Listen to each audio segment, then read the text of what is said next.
Picture yourself behind the wheel of a standard front-wheel drive Honda Civic. Okay, I'm picturing it. Now, imagine you are trying to drive that Civic up a really steep, incredibly muddy mountain trail.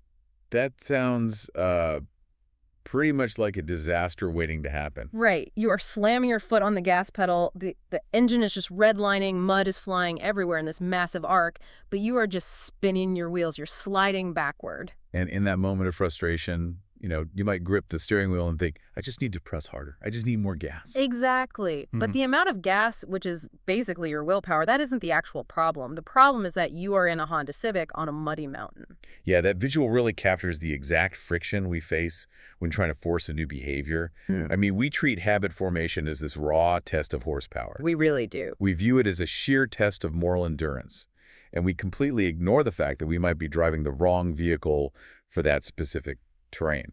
Well, welcome to the deep dive. Today, we are opening up the source material from James Clear's massively popular book, Atomic Habits. But we are actively skipping past the standard advice today. Right. We aren't talking about, how to set a phone reminder or how to habit stack your morning coffee. We are zeroing in on a controversial and often entirely overlooked concept from Chapter 18. Which is the reality that your biology, your natural personality, and your underlying genetics dictate which habits you should be attempting in the very first place. Because the goal here isn't to just blindly force yourself to do hard things. For you listening, it's about finding the path of least resistance to becoming truly great. Yeah, and to understand why aligning your habits with your genetics is so critical, we first have to look at the physical mechanics of why people abandon their goals. The dreaded drop-off. Exactly.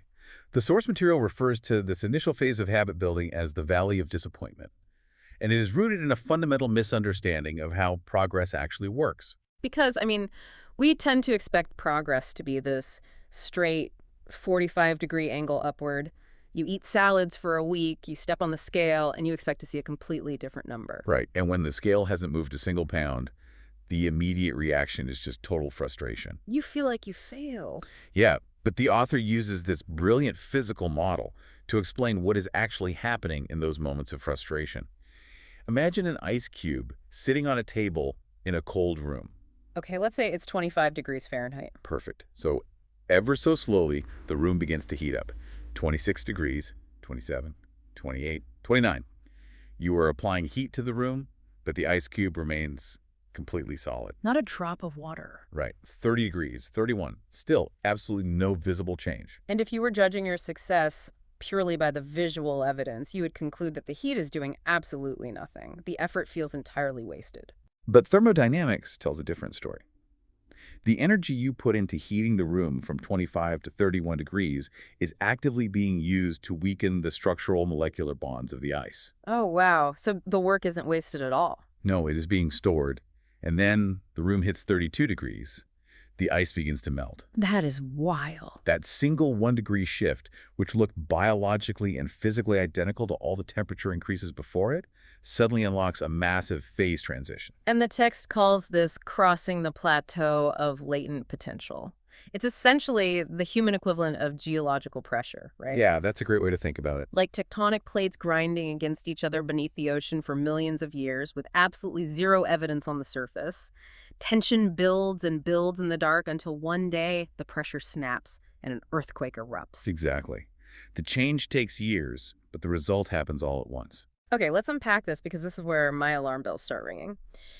If the most powerful outcomes are inherently delayed and we're supposed to just blindly trust the process while seeing zero results, how do we know we aren't just stubbornly freezing to death in the wrong room? Like, are we actually storing potential, or are we just wasting our limited time on Earth pushing a boulder up a hill we were never meant to climb? Well, what's fascinating here is that this specific anxiety, the fear of dedicating your life to the wrong hill, is exactly the problem Chapter 18 solves. Okay, I'm listening. The inherent delay of the plateau of latent potential is manageable when you're working with your biology.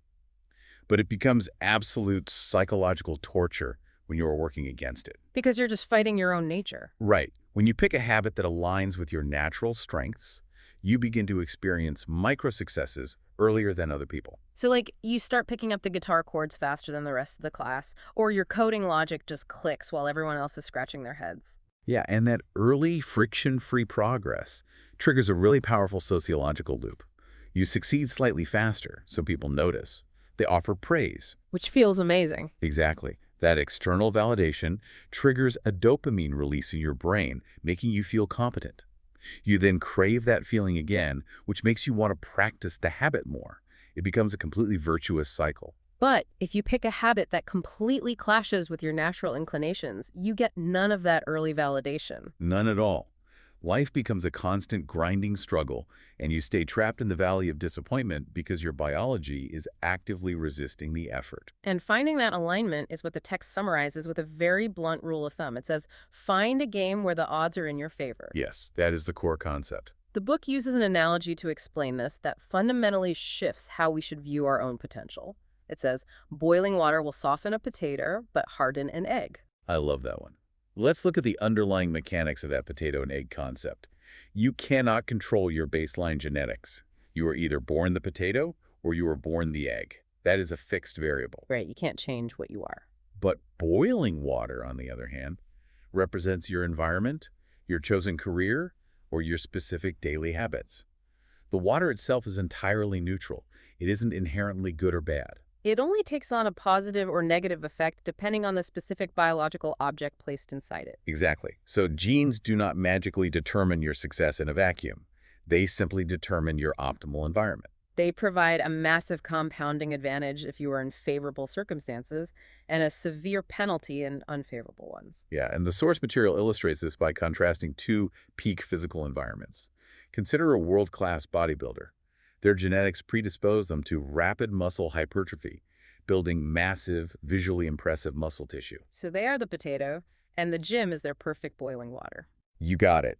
But take that exact same massive bodybuilder and place them into a professional arm wrestling match against a champion arm wrestler. I mean, the bodybuilder looks twice the size, so the assumption is they will easily win.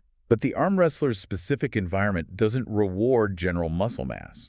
It rewards highly specialized tendon density, bone structure, and specific leverage points. Oh, okay. In that new environment, the bodybuilder's massive bicep size can actually become a physiological liability.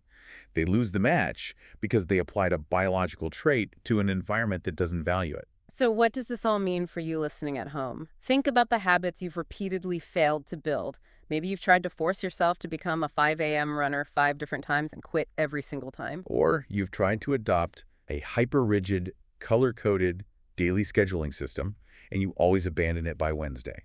Right, and you might be sitting there internalizing that failure, telling yourself you lack discipline or that you are inherently lazy, but you might simply be an egg trying to play a potatoes game. You are applying willpower to a biological mismatch. And recognizing that biological mismatch is profoundly freeing. It shifts your internal monologue from, I am flawed, to, my environment is flawed. But that pivot creates a massive logistical nightmare. If the secret to a productive life is playing the right game, how do you find out what your specific game is without wasting decades trying 1,000 different things? That is the million-dollar question. Because we can't just quit our jobs every week to test if we're biologically suited to be an accountant, then a baker, then a botanist. Right. To solve that logistical problem, the text introduces an algorithm heavily utilized in computer science and mathematical probability, known as the explore-exploit trade-off. Whoa, the classic multi-armed bandit problem from probability theory. Exactly the one. Imagine standing in a casino facing a row of slot machines. Do you pull the lever on the machine that gave you a small payout yesterday, exploiting a known reward? Or do you test a new machine, exploring the possibility of a massive jackpot? That's a tough call. It is. But when applied to human habits and career paths, this algorithm provides a structured timeline. In the beginning of any new activity or any new phase of life, you must commit to a period of exploration. So your goal isn't mastery yet. No, your goal is data collection. You cast a wide net, test different environments, and see how your internal biology reacts to various temperatures of water. But the psychological friction really kicks in when it's time to stop exploring. Starting new things is fun. Committing to the grind is hard. And that is why the algorithm demands a shift. Once you gather enough data and find a habit or an environment that yields a better than average result for your specific makeup, you must transition to exploiting that best solution. So you concentrate your focus to achieve mastery. Yes. However, The mathematically optimal strategy for long-term survival isn't to exploit 100% of the time. The ideal balance is to spend 80 to 90% of your energy exploiting your primary strength and dedicate the remaining 10 to 20% of your time to continuous exploration. Google famously built massive portions of its empire on this exact 80-20 rule. They sure did. Employees spent 80% of their work week fully exploiting their main engineering jobs. But they were required to spend 20% of their time exploring side projects of their own design. And that 20% exploration bucket is what birthed global juggernauts like Gmail and AdWords. Which is incredible. Yeah, maintaining that 20% exploration is vital because environments are not static. The world changes, technology shifts, and your own physical biology ages. If you only ever exploit a single skill, you become incredibly fragile to disruption. It's highly comparable to dating in your 20s versus getting married. When you are young, you cast a wide net. You date different types of people, you explore different relationship dynamics. You are gathering data. Exactly. Data on what you actually value and what personality traits drive you completely insane. But once you find the person whose weirdness perfectly complements your weirdness, you commit. You lock it in. You shift into exploiting, and I use that word in the most loving partnership building way possible. You invest 80 to 90% of your emotional energy into building that singular life together. The structure of a long-term commitment demands that concentrated focus. But getting married doesn't mean you sit in a dark room staring at each other for the rest of your lives.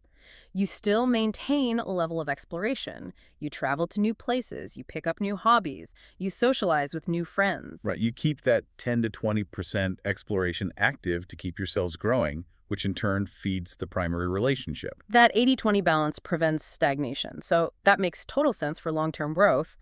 But we need a reliable filter for the initial phase. Before we dedicate 80% of our lives to a habit or a career path, what is the actual metric that tells us we've gathered enough data and finally found our specific game? Well, the source material provides a series of self-reflection questions, and the first filter is entirely based on pain tolerance.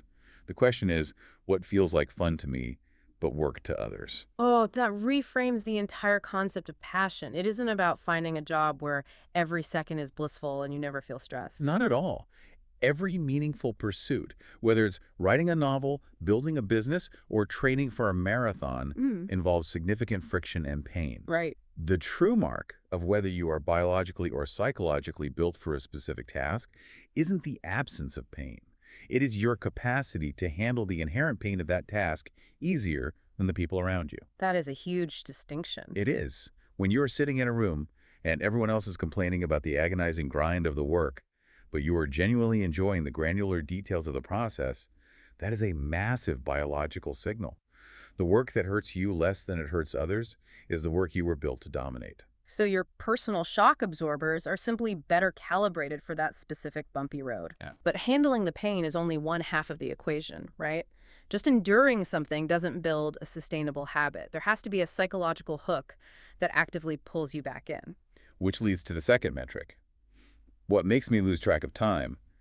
This concept is widely studied in psychology as entering a flow state. Right, being in the zone. Yeah, flow is the neurological condition Right. where you become so hyper-focused on the task at hand that the rest of the world completely fades away. Yeah. The chatter in your brain goes silent, you forget to eat, you don't even think about checking your phone. It is a rare blend of deep internal happiness and peak performance. And it is nearly impossible to experience a genuine flow state and not find the task deeply satisfying on a foundational level. Here's where it gets really interesting, though. I can hear someone listening to this right now and thinking, okay, pain tolerance and flow states are great concepts for world-class athletes or brilliant musicians or visionary artists, but I am just an average person. I don't naturally lose track of time doing anything highly productive, and I certainly don't have a world-class talent to exploit. How does this framework apply when the genetics are completely ordinary? Well, if we connect this to the bigger picture, the text offers a phenomenal mathematical strategy for this exact scenario. It uses Scott Adams, the creator of the wildly successful Dilbert comic strip, as the prime example. Oh, I love this part. Yeah, Adams operates on a brilliant philosophy. If you cannot find a pre-existing game where the genetic odds are heavily stacked in your favor, you must manipulate the environment to create a new game. Instead of looking for the right boiling water, you build your own pot. Exactly. Adams openly acknowledges his limitations. He evaluates himself and admits he was never the most gifted artist in the world. He estimates his drawing skills are, maybe in the top 25%. Okay, pretty good, but not elite. Right. And he isn't the funniest stand-up comedian either. Again, he places his humor in the top 25%.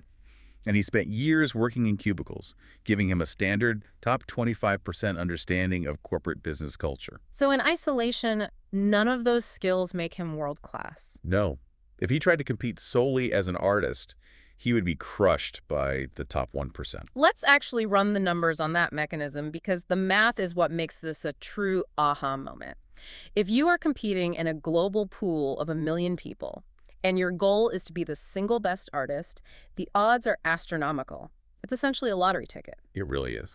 But if your goal is just to be in the top 25% of artists, that leaves a pool of 250,000 people. That is highly achievable for an average person with decent practice. But 250,000 people is still far too large a pool to dominate a market.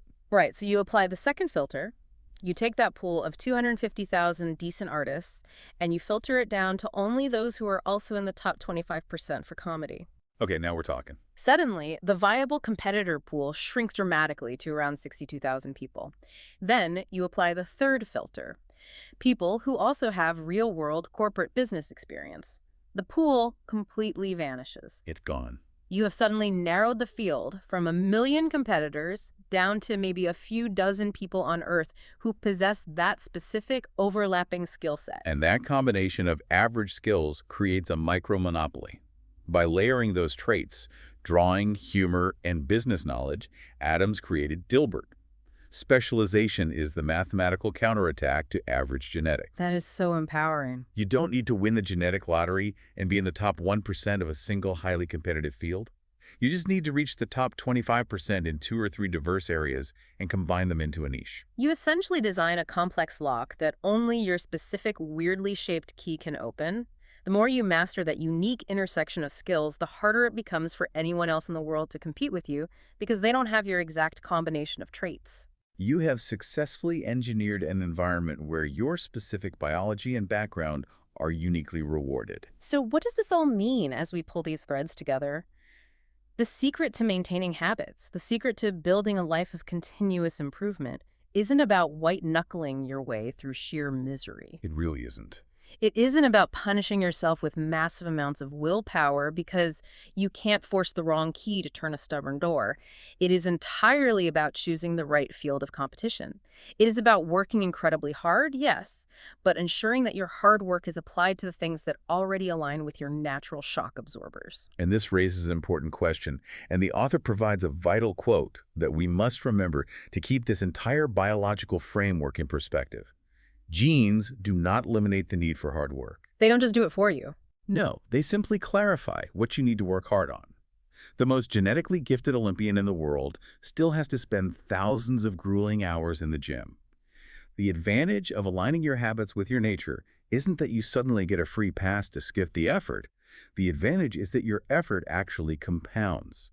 The energy gets stored as latent potential, actively weakening the ice cube, waiting for that 32-degree breakthrough, instead of just evaporating into the air while you fight your own biology. Exactly. And that leaves us with a truly fascinating thought to explore on your own. If we accept the premise that our environment is the ultimate judge of whether our innate traits are an advantage or a weakness, whether we are the potato or the egg in the boiling water, ask yourself this. What's the question? What hidden genius, what completely unique intersection of skills is lying totally dormant inside you right now, simply because you haven't yet stepped into the specific environment required to trigger it? You might not be lacking discipline, you might not be broken at all, you might just be waiting to walk into the right room.